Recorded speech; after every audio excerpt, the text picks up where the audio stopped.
Mag-subscribe na KLM The Boss.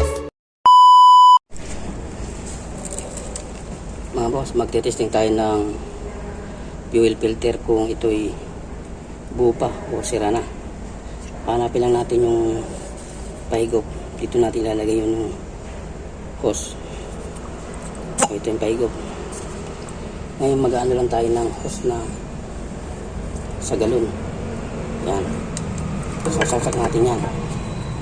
Ayun, testing natin kung buo ba siya. Ayun yung pinakaan natin.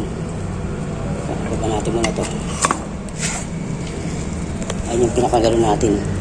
Ayan o. Dextrose.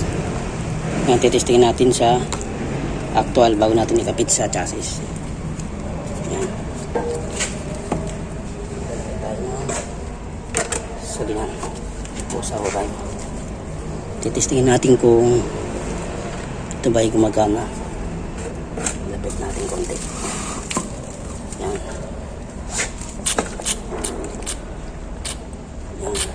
Ganyan lang po ba.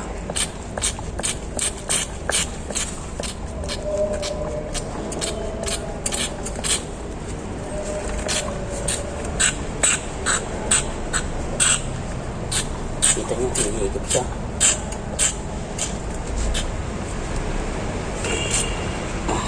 Natin muna. Yan ang pahigop.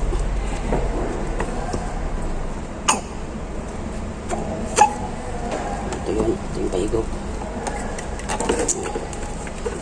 Testingin natin.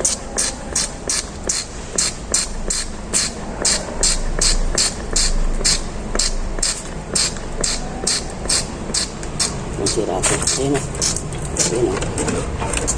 Ayun o. Yan o. Oh.